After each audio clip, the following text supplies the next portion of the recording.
میرا نام فرحت تھا۔ سب مجھے پیار سے بیبی کہا کرتے تھے۔ میں اپنے 4 بھائیوں کی اکلوتی بہن تھی۔ میرا ایک بھائی مجھ سے 5 سال بڑا تھا اور باقی مجھ سے چھوٹے تھے۔ پھر بھی سارے بھائی مجھ پر اپنی جان چھڑکتے تھے۔ میرے بڑے بھائی کو ایک لڑکی پسند آئی تو انہوں نے یہ بات گھر والوں سے کی۔ میرے گھر والوں نے کہا کہ ٹھیک ہے، ہم رشتہ دیکھ آئیں گے، پر لڑکی والوں کی ایک عجیب شرط تھی کہ پہلے وہ ہمارے گھر آنا چاہتے تھے، ہمارا گھر اور رہن سہن دیکھنا چاہتے تھے۔ بات تو یہ عجیب تھی، پر بھائی کی پسند کا معاملہ تھا سو ہم مان گئے۔ ہم سب ان کے آنے کا انتظار کر رہے تھے۔ بھائی صبح سے تیار ہو رہا تھا اور بہت خوش لگ رہا تھا۔ مجھے تو یہ صورتحال کافی عجیب لگ رہی تھی۔ وہ لوگ شام کو ہمارے گھر آئے۔ وہ 3 لوگ تھے، لڑکی کی خالہ اور باپ اور بڑا بھائی ساتھ آئے تھے۔ سب بیٹھے تھے۔ میں کچن میں کھڑی چائے بنا رہی تھی اور سن رہی تھی۔ وہ لوگ آتے ہی گھر کا جائزہ لینے لگے۔ آپ کا گھر تو بہت چھوٹا ہے، ہماری بیٹی کبھی ایسے گھٹن زدہ گھر میں نہیں رہی، پتہ نہیں کیسے یہاں رہے گی، گاڑی بھی نہیں ہے آپ کے پاس، پھر آپ لوگ کیا پبلک ٹرانسپورٹ میں گھومتے پھرتے ہیں؟ لڑکی کی خالہ بول رہی تھی۔ میری ماں نے بات کا رخ بدلا اور مجھے آواز لگائی کہ سب کے لیے چائے لے آؤ۔ میں سب کے لیے چائے اور کچھ کھانے پینے کا سامان لے کمرے میں داخل ہوئی۔ گو کہ اس وقت میں کم سن تھی، پھر بھی اتنا سمجھ گئی کہ لڑکی کا بھائی مجھے عجیب سی نظروں سے گھور رہا تھا۔ کبھی اس کی نظریں میرے قدموں سے سر تک جا رہی تھی تو کبھی کہیں۔ میں اس کی نظروں کے حصار میں خود کو محسوس کر کے عجیب جھنجھلاہٹ کا شکار ہو رہی تھی۔ وہ مجھے عجیب نظروں سے دیکھ رہا تھا۔ پھر اس نے اپنے باپ کے کان میں کوئی بات کی۔ دونوں باپ بیٹے نے سر ہلایا۔ کچھ دیر بعد وہ بولے کہ ہمیں یہ رشتہ قبول ہے اور سب ایک دوسرے کا منہ میٹھا کروانے لگے۔ میرے بھائی کی خوشی کا تو ٹھکانہ نہیں رہا۔ وہ اس لڑکی سے بہت محبت کرتا تھا۔ جب رشتے کی بات تقریباً پکی ہو گئی تو انہوں نے ایک عجیب بات کر ڈالی کہ ہمارے خاندان میں ایک رواج ہے کہ ہم جس گھر میں بیٹی کا رشتہ دیتے ہیں وہاں سے رشتہ لیتے بھی ہیں۔ یہ بات سن کے ہم سب حیران رہ گئے۔ بہن جی، آپ یہ کیسی باتیں کر رہی ہیں؟ آپ کا تو ایک ہی بیٹا ہے اور میری بیٹی اس کے مقابلے میں بہت چھوٹی ہے۔ اس بات کی تو کوئی تک ہی نہیں بنتی ہے۔ ہمارے خاندان میں وٹے سٹے کو اچھا نہیں سمجھتے۔ میری امی نے ان کو سمجھایا۔ ان کا بیٹا 35 سال کا تھا اور میری عمر 17 سال تھی۔ بہن، ہماری تو یہی رسم ہے، اگر آپ کو منظور نہیں تو ہمیں اجازت دیں، لڑکی کی خالہ نے کہا اور وہاں سے چلی گئی۔ ان کا جانا تھا کہ بھائی نے گھر میں واویلا مچا دیا۔ میری خوشی کی کسی کو پرواہ نہیں ہے۔ عمر زیادہ ہے تو کیا ہوا، ایسے لوگ تو اپنی بیویوں کو شہزادی کی طرح رکھتے ہیں۔ اتنا بڑا گھر ہے، ان کی زمین ہے، جائیداد ہے، ایسا رشتہ ہماری بہن کو کہاں ملے گا؟ پر آپ کو نہ اس کی خوشیوں کی فکر ہے نہ میری۔ میں اس لڑکی کے بنا نہیں رہ سکتا، اگر وہ مجھے نہیں ملی تو میں خودکشی کر لوں گا۔ بھائی کی باتیں سن کر تو امی ابو دل تھام کر ہی رہ گئے اور مجبوراً مجھے قربان کرنے کو راضی ہو گئے۔ جس دن میری بھائی کی شادی تھی اسی دن میری بھی شادی تھی۔ سب کو یہ یاد تک نہیں تھا کہ میرا میٹرک کا داخلہ بھیجنے کی تاریخ نزدیک آ گئی تھی۔ میں اپنا داخلہ فارم تھامے بیٹھی تھی اور اس کے ساتھ ہی میرے ہاتھوں میں مہندی بھی لگی ہوئی تھی۔ کیا میرے یہ ہاتھ مجھے علم کے زیور پہنا سکتے تھے یا اب مجھے ان ہاتھوں سے بس اس گھر کو ہی سنبھالنا تھا؟ اپنے شوہر کے کام کرنے تھے اور بچے پیدا کرنے تھے۔ مجھے نہیں پتا تھا میری زندگی کس طرف جائے گی، پر کہتے ہیں کہ شادی کی رات آپ شوہر سے منہ دکھائی میں کوئی تحفہ لے سکتے ہیں۔ میں نے سوچ لیا تھا کہ میں اپنے شوہر سے کہوں گی کہ وہ مجھے علم کا تحفہ دے دے، مجھے پڑھائی کرنے دے، 1-2 سال بچے پیدا نہیں کریں گے تو کیا ہو جائے گا؟ میری عمر ابھی اتنی زیادہ بھی نہیں تھی، بچے تو بعد میں بھی ہو سکتے تھے، صرف مجھے میٹرک کرنے دیتے۔ پہلے ہی میرے کافی سال ضائع ہوئے تھے۔ میں بڑی مشکل سے میٹرک تک پہنچی تھی۔ سنا تھا کہ ایک دفعہ میٹرک ہو جائے تو باقی پڑھائی تو آپ گھر بیٹھ کے بھی کر سکتے ہیں، اس لیے مجھے میٹرک کرنے کا بہت زیادہ شوق تھا۔ میں نے سوچا تھا کہ آج یہ فارم فل کر دوں گی اور صبح اپنے شوہر سے کہوں گی کہ اسے جمع کروا دے۔ میں اپنے کمرہ عروسی میں بیٹھی اسی فارم کو دیکھ رہی تھی کہ میرا شوہر فہم کمرے میں داخل ہوا۔ اس کے وجود سے ایک عجیب سی بو آ رہی تھی۔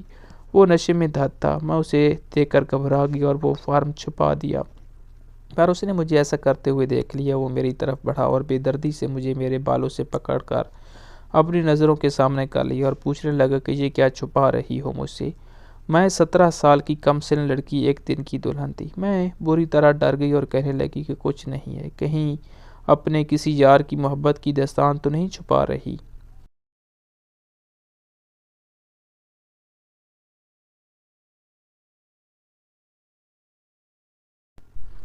کہیں محبت نامہ تو نہیں ہے جس کے اندر اس نے تیرے بارے میں تعریفیں لکھی ہیں اور تو یہاں بیٹھ کر ان کو پڑھ رہی تھی، پر میں آ گیا ہوں تو چھپا رہی ہے۔ خط ہے کیا کسی کا؟ اس کا مطلب شادی سے پہلے کسی اور کے ساتھ رابطے میں تھی، پھر ماں باپ نے تجھے میرے متھے موڑ دیا۔ آج کل کے تجھے ہی حالات ہیں، جس لڑکی کو دیکھو اس نے کہیں نہ کہیں ٹانکا فکس کیا ہوتا ہے، تو بھی ایسی نکلی، لیکن میری بیوی ایسی نہیں ہو سکتی۔ اگر مجھے یقین ہو گیا کہ تیری زندگی میں مجھ سے پہلے کوئی اور ساتھی تھا تو میں تجھے اپنی زندگی سے نکال دوں گا۔ میرا شوہر نشے میں تھا، تبھی تو اتنی سی بات کو اتنا لمبا کھینچ رہا تھا اور سب کچھ ختم کرنے کو تیار تھا۔ یہ بھی بھول گیا کہ آج ہی تو ہماری شادی ہوئی تھی اور آج ہماری شادی کی پہلی رات تھی۔ اس نے میرے ہاتھ سے وہ کاغذ چھینا تو میں نے بتایا کہ یہ میرا داخلہ فارم ہے، مجھے پڑھنے کا بہت شوق ہے اور میں بہت لائق ہوں پڑھائی میں۔ وہ میری اس بات پر ہنس دیا اور اس کاغذ کو پھاڑ کر ایک طرف پھینک دیا۔ اب اسکول اور پڑھائی کے خواب دیکھنا چھوڑ دے لڑکی، اس نے مجھے اپنی طرف جھٹکا، میرے بال اور میک اپ خراب کر ڈالا اور مجھے دیوار کی طرف دھکا دیا۔ میں دیوار سے ٹکرا کر بیڈ پر جا گری اور وہیں پڑے ہوئے رونے لگی۔ اس نے مجھے وہاں سے بھی جھٹک کر اٹھایا اور زمین پر پٹک دیا۔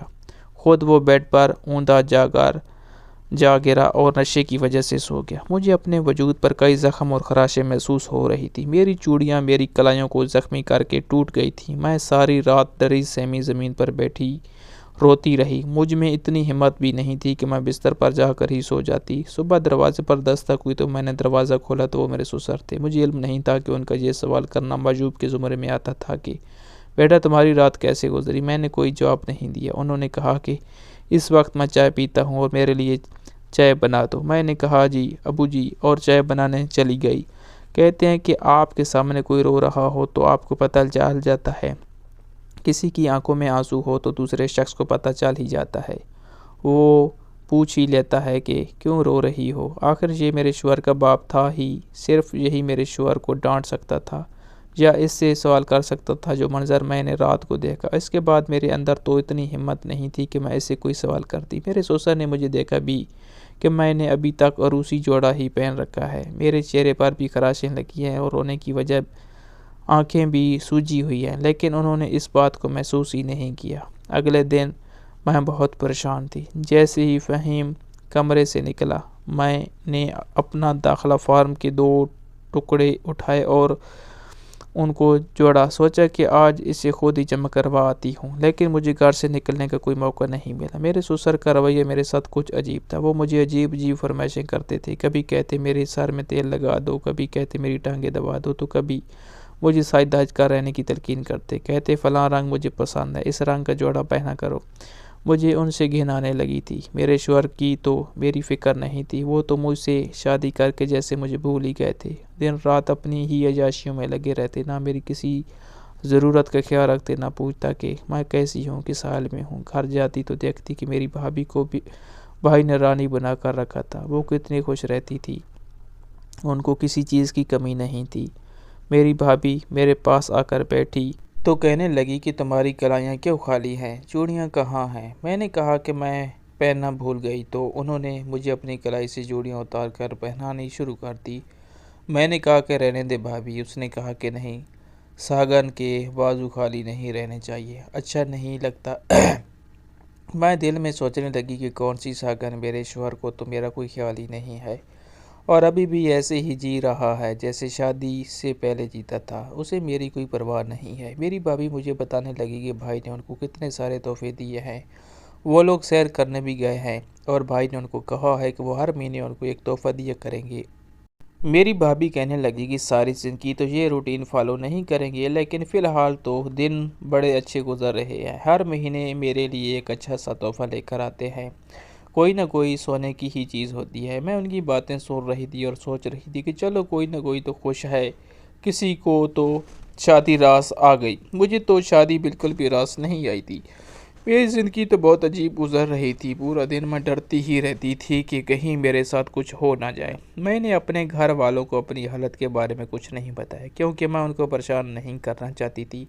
فارم جمع کروانے میں صرف 1 دن رہ گیا تھا، میں بہت پریشان تھی۔ میں نے ارادہ کر لیا کہ اب میں خود جاؤں گی۔ امی کے گھر جانے کا بہانہ کرتی، تب بھی بات نہیں بنتی۔ فہیم مجھے صرف ایک بار گھر لے گئے تھے، وہ بھی رات کو، اور فارم تو مجھے دن میں جمع کروانا تھا۔ میں بڑی مجبور ہو گئی اور میں نے سوچ لیا کہ کچھ نہ کچھ کرنا ہی پڑے گا، نہیں تو میری زندگی تو اسی طرح برباد ہو جائے گی۔ اگر میں پڑھی لکھی نہ ہوئی تو اپنے لیے کبھی بھی کچھ نہیں کر پاؤں گی۔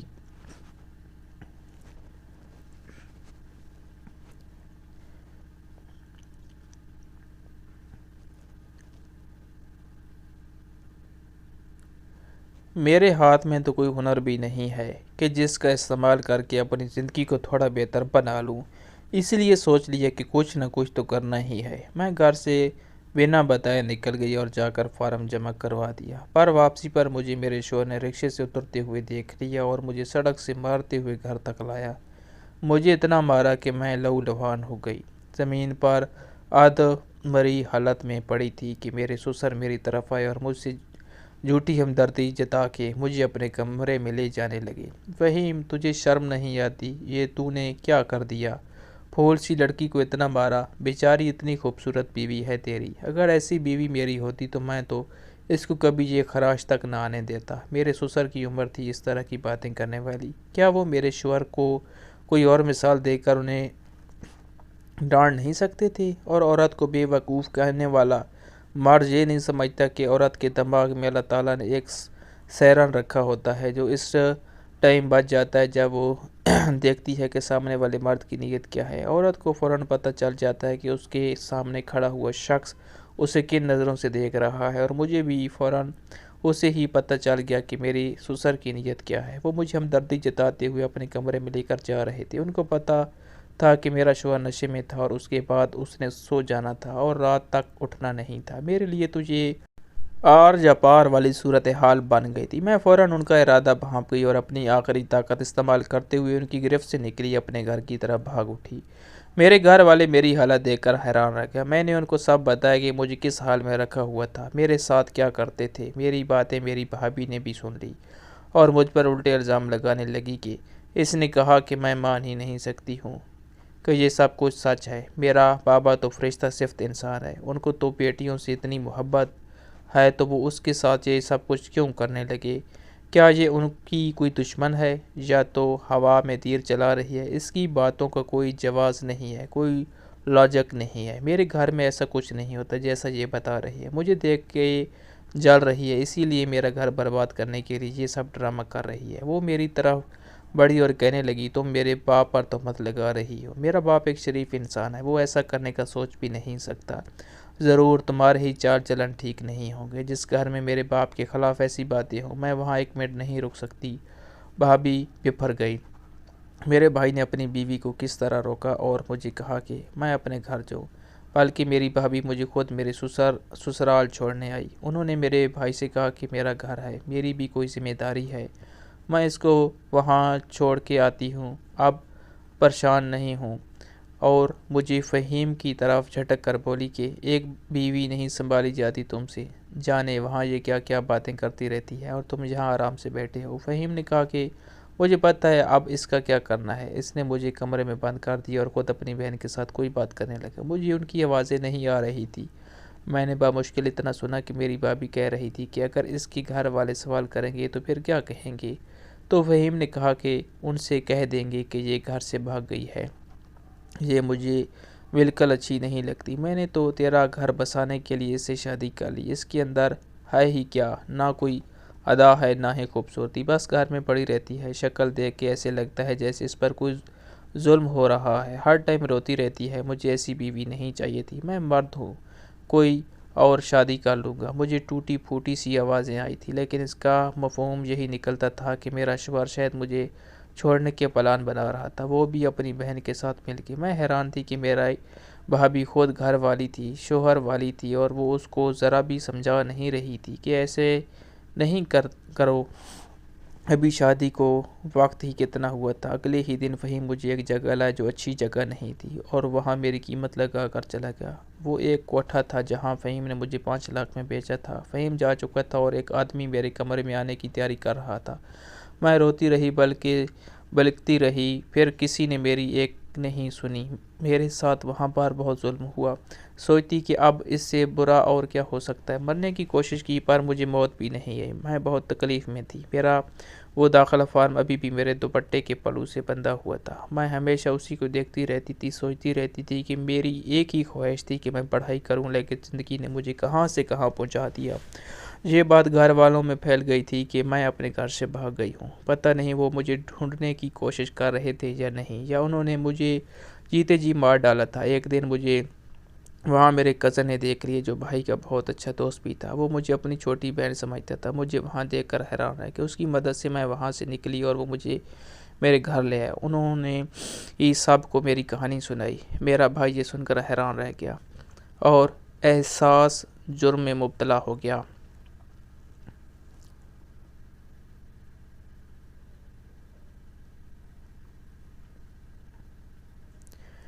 میرے بھائی نے میرے چہرے پہ ہاتھ رکھ کے میری آنکھوں میں دیکھا، جہاں پر آنسو اور دکھ کے سوا کچھ نہیں تھا۔ میں پتھر کی ہو چکی تھی۔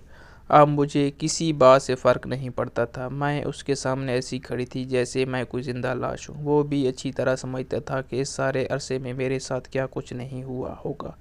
اس نے پلٹ کر اپنی بیوی کی طرف دیکھا، جس کے چہرے پر خوف تھا۔ یہ اسی کی وہی بیوی تھی جس سے وہ بہت محبت کرتا تھا اور بڑے جتن کر کے اسے اپنی زندگی میں لے کر آیا تھا۔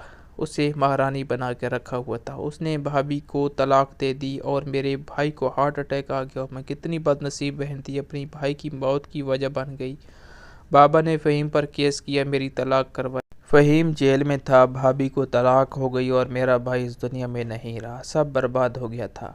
اب مجھے کس نے بہانا آنا تھا؟ میں ایک کم سن طلاق یافتہ تھی اور میں اپنے ماں باپ کے در پر بیٹھی تھی۔ وقت کے ساتھ نفسیاتی سی ہو گئی۔ جس بھی شادی شدہ جوڑے کو دیکھتی ان کے بارے میں یہی سوچتی کہ کیا یہ ساتھ خوش ہیں؟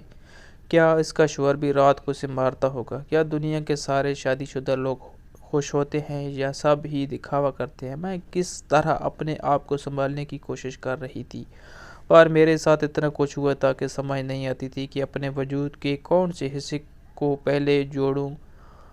کرچیاں اتنی زیادہ تھی کہ جوڑتے ہوئے ہاتھ زخمی ہو رہے تھے۔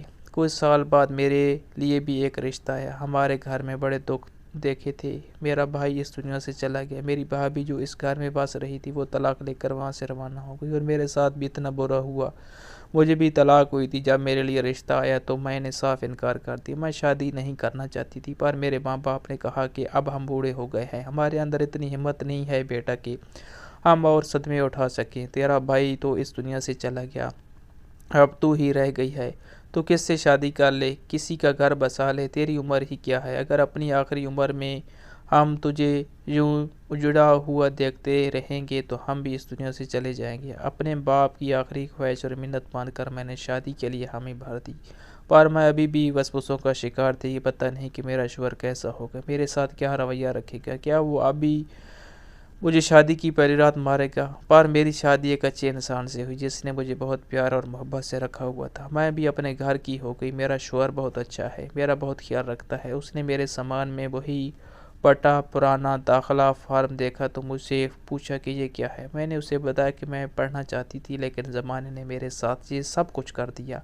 پر اب میں نہیں پڑھنا چاہتی۔ اس نے کہا کیوں نہیں پڑھنا چاہتی؟ میں تمہارا داخلہ کرواؤں گا اور تمہاری پڑھائی پوری کرواؤں گا۔ جب اس نے یہ بات کی تو میں حیران رہ گئی اور سوچنے لگی کہ کیا واقعی دنیا میں اچھے لوگ بھی ہوتے ہیں؟ میرے شوہر نے میرا داخلہ کروایا، میں نے میٹرک کیا اور اس کے بعد گھر بیٹھ کر ایف اے اور بی اے کرنے کے بعد میں نے ایم اے بھی کر لیا۔ جب تک ایم اے کی ڈگری میرے ہاتھ میں آئی، میری گود میں ایک پیارا سا بیٹا بھی آ گیا تھا۔ میں نے اپنے گھر کو، پڑھائی کو اور بچے کو سب کو مینج کیا۔ میں حیران تھی کہ میرے اندر اتنی ہمت کہاں سے آ گئی۔ شاید ماں بننے کا اثر تھا کہ میں نے اپنی زندگی میں اپنے ساتھ اتنا سب کچھ ہوتے ہوئے دیکھا، لیکن پھر بھی اتنی ہمت کر لی۔ یہ سب کچھ میرے شوہر کی وجہ سے ہوا۔ دنیا میں سب لوگ برے نہیں ہوتے۔ اگر آپ کا پالا کسی ایک برے مرد سے پڑ جائے تو اس کا مطلب یہ نہیں کہ دنیا کے سارے مرد برے ہوتے ہیں۔ یہ ساری دنیا تو برے انسانوں سے بھری ہوئی نہیں ہے، اس دنیا میں اچھے انسان بھی ہیں، تبھی تو یہ دنیا چل رہی ہے، ورنہ یہ دنیا کب کی ختم ہو چکی ہوتی۔ اپنی اولاد کو دیکھتی ہوں، اپنے ہم سفر کو دیکھتی ہوں، اپنے سر پر تعلیم کا تاج دیکھتی ہوں تو بس یہی سوچتی ہوں کہ شاید مجھے میرے صبر کا پھل مل گیا ہے، لیکن ایک بات آخر میں ضرور کہوں گی کہ خدا را وٹے سٹی کی شادیوں میں یوں لڑکیوں کو قربان نہ کیا کرو۔ کیسی لگی آج کی کہانی کمنٹ باکس میں ضرور بتائیں۔ اللہ حافظ۔